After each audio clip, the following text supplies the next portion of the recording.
एक गलत इन्फॉर्मेशन और आपका पूरा करियर खराब। देखिए, आपको किसी ने कह दिया कि पैथोलॉजिस्ट बन जाइए और आप लाखों और करोड़ों कमा के अपनी लाइफ को बहुत बढ़िया बना सकते हैं। देखिए, वो स्टेटमेंट तो बिल्कुल सही था कि हाँ, पैथोलॉजिस्ट बन के आप लाखों या करोड़ों कमा सकते हैं, लेकिन आपको यह नहीं पता कि पैथोलॉजिस्ट बनना कैसे था।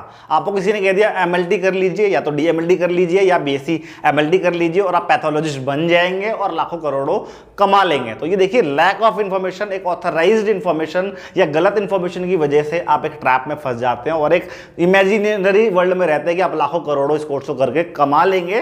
तो इस गलत इंफॉर्मेशन को आपको इस वीडियो के थ्रू बिल्कुल सही इंफॉर्मेशन देंगे कि पैथोलॉजिस्ट कैसे बने और लाखों करोड़ों कैसे कमाते हैं, और क्या डीएमएलटी और बीएससी एमएलटी करने के बाद पैथोलॉजिस्ट बनते हैं या नहीं बनते। इस तरह की सभी इंफॉर्मेशन हम इस वीडियो के अंदर बात करेंगे।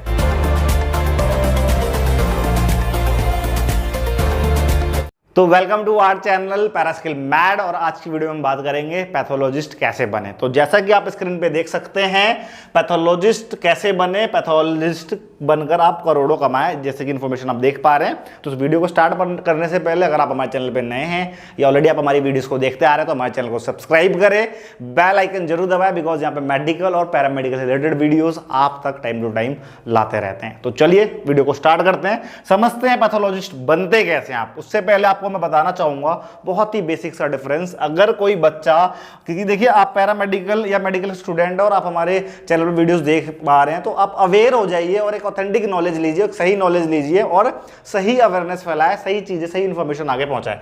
तो अगर एक बच्चा डीएमएलटी कर रहा है, डीएमएलटी मतलब diploma in medical lab technology कर रहा है, ये कोर्स कर रहा है, तो ये कोर्स करने के बाद वो पैथोलॉजिस्ट बिल्कुल ही नहीं बनता। पैथोलॉजी डिपार्टमेंट में काम करता है, ब्लड, यूरिन, स्टूल या जो बॉडी फ्लूइड्स है उनके आप कलेक्शन करते हैं, अगर ब्लड कलेक्ट कर रहे हैं या लैब में मशीन पे ऑपरेट कर रहे हैं, लेकिन आप अपने आप को पैथोलॉजिस्ट बिल्कुल ना बोले और ना ही समझे। ये कंफ्यूजन आपकी लाइफ को खराब कर सकता है। तो लाइफ में क्लैरिटी लाना बहुत जरूरी है। तो आप क्वेश्चन आता है फिर कहलाते क्या है, तो आप बच्चों यहां पे आप लैब टेक्नीशियन कहलाते हैं। आपकी जो वर्क प्रोफाइल या आपका जो पोजीशन रहती है वो एज एन लैब टेक्नीशियन रहती है, या सिर्फ और सिर्फ ब्लड कलेक्ट कर रहे हैं तो एज एन फ्लैबोटमिस्ट भी आप वर्क करते हैं। अब बात करते हैं, अगर कोई पर्सन जो है वो बीएससी एमएलटी करता है, बीएससी एमएलटी करता है तो वो क्या कहलाता है। देखिए, नॉर्मली स्लैंग में बोला जाता है कि बीएससी एमएलटी करने, इवन मैं भी, हमारे चैनल पे भी आपको देखने को मिलेगा कि बीएससी एमएलटी करने के बाद आप एक मेडिकल लैब टेक्नीशियन बनते हैं। देखिए, स्लैंग में बोला जाता है, लेकिन इन एक्चुअल में आपके लिए क्या टर्मिनोलॉजी, आप होते क्या बीएससी एमएलटी करने के बाद। तो अगर आप बीएससी एमएलटी कर रहे हैं तो आप एक lab technologist, medical lab technologist कहलाते हैं। देखिए, मैं बता दूं आपको, मेडिकल लैब टेक्नोलॉजिस्ट कहलाते हैं आप। समझने वाली बात यह है कि medical lab technologist BSc MLT करने के बाद आपके पास ऑथराइजेशन पावर ज्यादा होती है as compare to DMLT lab technician के मुकाबले।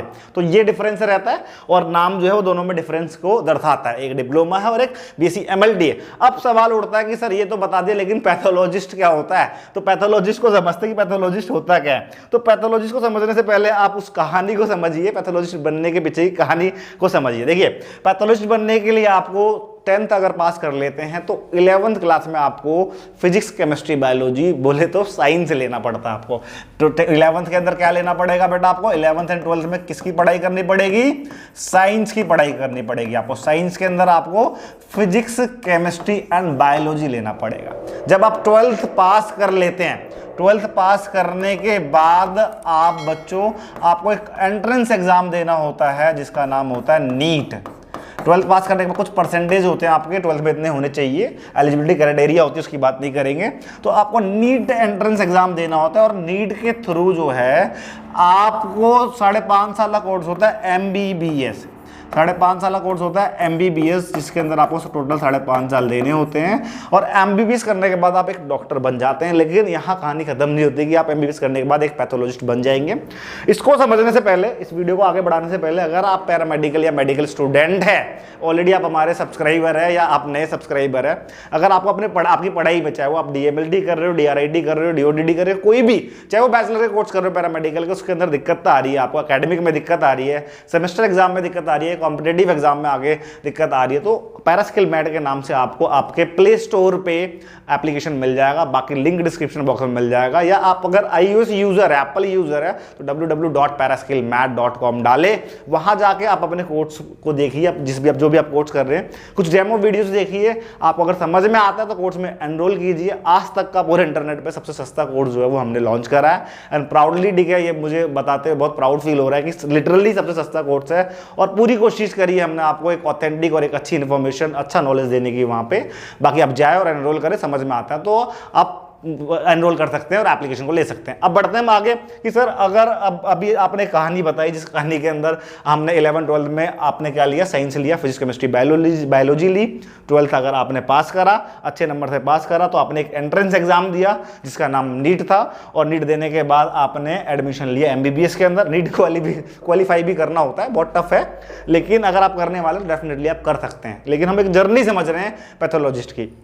बाकी आप MBBS कर लेते हैं 5.5 साल का, नीट देने के बाद MBBS 5.5 साल आपने MBBS कर लिया, एक डॉक्टर बन जाते हैं। डॉक्टर बनने के बाद आपको एक, जैसे कि ये आप दे रहे थे नीट UG के लिए, अंडर ग्रेजुएट कोर्स करने के लिए, एक डिग्री कोर्स करने के लिए आपने एग्जाम दिया नीट UG अंडर। अब आपको पोस्ट ग्रेजुएशन करना है, स्पेशलाइजेशन लेना है पैथोलॉजी डिपार्टमेंट के अंदर। अगर क्योंकि हम सिर्फ और सिर्फ पैथोलॉजी की बात कर रहे हैं तो आपको फिर नीट PG का एक बार और एंट्रेंस एग्जाम देना होता है। नीट PG का बच्चों क्या होता है, एक बार और एंट्रेंस एग्जाम देना होता है एंड देन जाके आपकी जो आगे जो स्पेशलाइज्ड जो हो रहे हैं तो आप MD करते हैं। अगर नीट PG क्वालिफाई कर लेते तो MD करते हैं। आप किसके अंदर MD करेंगे बेटा, पैथोलॉजी के अंदर। और आप MD पैथोलॉजी के करने के बाद, अगर आप देखिए MBBS करने के बाद नीट PG दिया आपने, नीट PG देने के बाद आपने एंट्रेंस क्वालिफाई करा और आपने MD पैथोलॉजी करी, और MD पैथोलॉजी करने के बाद बच्चों ये कंप्लीट आप जब कर लेते हैं तो बनते हैं आप एक पैथोलॉजिस्ट। और ये पैथोलॉजिस्ट बनने के बाद आपकी जो अर्निंग होती है, पैथोलॉजिस्ट बनने के बाद, पैथोलॉजी लिख रहा हूं यहाँ पे, सॉरी, आप बनेंगे बेटा एक पैथोलॉजिस्ट। तो समझने वाली बात बच्चों यहाँ पे ये है, देखिए कितनी बड़ी जर्नी है एक, इसमें कितनी मेहनत है, कितनी डेप्थ में पढ़ाई है मेडिकल साइंस का, और डेप्थ में पढ़ाई करने के बाद एक जर्नी, एक पूरा एक समझ लीजिए डिकेड, पूरा एक समय 10 साल के करीब लग जाता है, और 10 साल आप अपने लाइफ का देने के बाद आप एक पैथोलॉजिस्ट बनते हैं। जितनी आपने मेहनत करी है लिटरली यहाँ पे लाखों से लेके करोड़ों भी आप कमा सकते हैं। शुरुआत की आपकी अर्निंग 1.5 लाख रुपए से लेके आप 2 लाख रुपए जो है एज एन फ्रेशर अर्न करते हैं, अगर कहीं आप वर्क कर रहे हैं तो। अगर आप अपना कर रहे हैं तो नो डाउट आप इसके अंदर करोड़ों भी कमा सकते हैं अगर एज एन पैथोलॉजिस्ट। तो ये वर्ड जो है एज एन पैथोलॉजिस्ट आप करोड़ों कमाते हैं, ये तो हमारे इस थ्योरी से जस्टिफाई होता है। अब बात करते हैं कि आप किसी ने बोल दिया पैथोलॉजी का कोर्स कर लीजिए, आप DMLD कर लेते हैं, हालांकि आपके पास या तो आर्ट्स कॉमर्स हो तो इस वजह से कर रहे होते हैं, अच्छी चीज है, करिए, ऐसा कोई प्रॉब्लम नहीं कि नहीं करिए, आप अच्छा अर्न करते हैं, लेकिन मिस गाइड नहीं होना आपको कि अगर आपने DMLD या BSc MLD करा तो एक पैथोलॉजिस्ट बन जाएंगे, ऐसा नहीं है। पैथोलॉजिस्ट की एक जर्नी मैंने आपको समझाई, तो ये जो बच्चा पैथोलॉजिस्ट बनना चाहता है, इस फील्ड में आना चाहता है, पैथोलॉजिस्ट मींस जो आप पैथोलॉजी डिपार्टमेंट को लीड करें। बाकी हमने ऑलरेडी वीडियोस बनाई है कि पैथोलॉजी क्या होता है, लिंक आपको डिस्क्रिप्शन बॉक्स में मिल जाएगा, वहां जाके आप समझ सकते हैं। लेकिन पैथोलॉजिस्ट बनने की एक जर्नी ये थी, और दूसरी तरफ मैंने बताया आपको एज एन पैरामेडिक्स अगर आप वर्क कर रहे हैं तो इस पैथोलॉजिस्ट को, पैथोलॉजी डिपार्टमेंट को आप असिस्ट करते हैं, लीड करते हैं, एक तरीके से आप मिलकर काम करते हैं। लेकिन जो अर्निंग में बहुत ज़्यादा फर्क रहता है, मैं टू बी ऑनेस्ट बताऊं, बहुत ज़्यादा फर्क आपको मिलेगा अर्निंग के अंदर।